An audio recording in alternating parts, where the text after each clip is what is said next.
ஹைவ் சேனலுக்கு உங்களை அன்புடன் வரவேற்கிறேன். இன்னைக்கு நம்ம மார்க்கெட்ல மேங்கோ ஜூஸ் டெட்ரா பேக்ல 2 பேர்ல கிடைக்குது. 2 பிராண்டுல கிடைச்சிக்கிட்டு இருக்கு. நம்ம அதை குழந்தைங்களும் ரொம்ப விரும்பி குடிக்கிறாங்க. இந்த மாம்பழ சீசன் முடியறதுக்குள்ள நம்மளும் வீட்டிலேயே அந்த ஜூஸை எப்படி செய்யலாம் அப்படிங்கிறத தான் இப்போ நம்ம பார்க்க போகிறோம். வாங்க வீடியோக்குள்ள போகலாம். 3 மாம்பழத்தை எடுத்திருக்கோம். அதாவது அது ஒரு பாத்திரத்தில் 3 கப்பு எடுத்திருக்கோம். அதே கப்புலேயே ஒரு மாங்காய், அதை நான் கொஞ்சம் பழமும் காயுமா இருக்கிற ஒன்றை எடுத்திருக்கேன். இல்லை நீங்கள் காய் கூட எடுத்துக்கலாம். தோலை சீவிட்டு சின்ன சின்ன துண்டுகளாக ரஃப்பாக கட் பண்ணி எல்லாத்தையும் ஒன்றா சேர்த்துக்கிட்டோம். இப்போ இது 3/4 கப்பு அளவுக்கு சுகர் போட்டிருக்கேன். அதாவது 3 கப்பு மாம்பழம், 1 கப்பு மாங்காய். அதோட 1/2 லிட்டர்லேருந்து 1 லிட்டர் தண்ணி இதுக்கு தேவைப்படும். நான் இப்போ வேக வைக்கிறதுக்கு 1/2 லிட்டர் மட்டும் சேர்த்துருக்கேன். 3/4 கப் அளவுக்கு சுகர் சேர்த்துருக்கேன். இதை எல்லாத்தையும் ஒரு கிண்டி விட்டுட்டு நல்லா மூடி வச்சு கொதிக்க விடணும். அதாவது மாம்பழமும் மாங்காயும் நல்லா வேகணும். இப்போ ருசியை கூட்டி தெரியறதுக்காக கொஞ்சமாக ஒரு 2 சிட்டிகை உப்பு சேர்த்துருக்கோம். நல்லா வேகட்டும். நடுவில் மூடியை திறந்துட்டு 2-3 தடவை திருப்பி பழத்தையும் காயையும் நல்லா வேகறதுக்கு ஏதுவாக திருப்பி விடணும். வேகட்டும் நல்லா. இதை கட்டி இல்லாத அளவுக்கு நம்ம இதை வடிகட்டணும். அந்த அளவுக்கு நைஸாக அந்த பேஸ்ட்டு நம்ம மிக்சியில் அரைக்கும் போது இருக்கணும். அந்த அளவு வேக வச்சிடலாம். இன்னும் கொஞ்சம் சின்ன துண்டாக நறுக்கிறதுனால நறுக்கிக்கலாம். அது நம்ம இஷ்டம்தான். நான் இப்போ உங்களுக்கு காட்டணுங்கிறதுக்காக தண்ணி குறையா விட்டுருக்கேன். தண்ணி குறைஞ்சி போச்சுன்னா என்ன செய்யலாங்கிறத கடைசியில் சொல்லியிருக்கேன். அதுக்காகத்தான். இல்லைன்னா நீங்கள் கொஞ்சம் பெரிய பாத்திரத்தில் 1 லிட்டர் அளவுக்கு தண்ணியே சேர்த்து வேக வைக்கலாம். இப்போ பாருங்கள், எடுத்து நல்லா 2ஆக கிள்ளுப்படுது. அதாவது நல்லா மசிஞ்சு 2ஆக வெட்ட வருது. அப்போ இந்த அளவு சரியாக இருக்குதுன்னு அர்த்தம். நான் இப்போ அடுப்பை அணைச்சிட்டேன். ஒரு தடவை திருப்பி வெந்ததை எடுத்து ஒரு தட்டில் ஆற வச்சுட்டு ஆறுனதுக்கப்புறம் மிக்சியில் சேர்த்துக்கணும். நான் மிக்சியிலேயே ஆற வைக்க போகிறேன். பக்கத்தில் கைப்பிடியோட மிக்சி இருக்கிறதுனால எனக்கு அதை பிடிச்சு எடுக்கிறதுக்கு சௌரியமாக இருந்தது.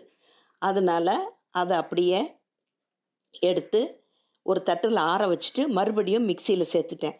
அதிகமான தண்ணி இருக்கக்கூடாது, மேலே அடிக்கும், தெறிக்கும். அதனால் கொஞ்சமாக மசிப்படுற அளவுக்கு தண்ணியை வச்சுக்கோங்க. கொஞ்சம் கொஞ்சமாக இதை நல்லா பேஸ்ட்டாக அடிக்கணும். ஒரு மிக்சியில் போட்டுட்டு நல்லா அடித்து கூழாக அடிச்சிடணும்.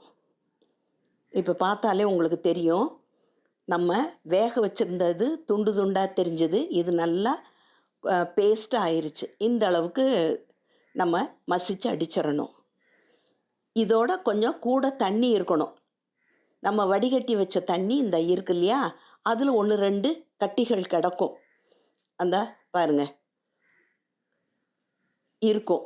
அதுவும் இப்போ நம்ம அடித்ததுலேயும் 1-2 கட்டிகள் இருக்கிறதுக்கு வாய்ப்பு இருக்குது. அதனால நம்ம என்ன பண்ணோம், நம்ம அடித்து வச்சதை அந்த தண்ணியோடு மிக்ஸ் பண்ணிக்கணும். நம்ம 1/2 லிட்டர் தண்ணி தான் சேர்த்தோம். இதுக்கு 1 லிட்டர் தண்ணி வரைக்கும் தேவைப்படும். ஒருவேளை நீங்கள் குறையா இருந்துச்சுன்னா என்ன செய்யணும் அப்படிங்கிறதுக்காக தான் நான் இப்போ 1/2 லிட்டர் தண்ணி மட்டும் ஊற்றி கொதிக்க வச்சுருக்கேன். இப்போ மிக்ஸ் பண்ணதுக்கு அப்புறமேலு இதை வடிகட்டி எடுத்துக்கணும். இந்த நேரத்தில் நீங்கள் ஸ்வீட்டெல்லாம் சரியாக இருக்கான்னு பார்த்துக்கோங்க. பத்தலைன்னா சேர்த்துக்கறலாம்.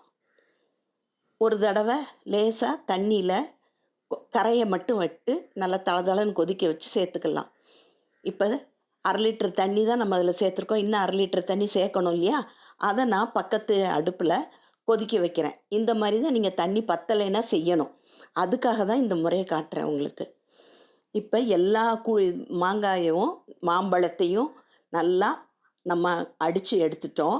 இதோட இன்னும் 1/2 லிட்டர் தண்ணியை கொதிக்க வச்சு சேர்க்க போகிறோம்.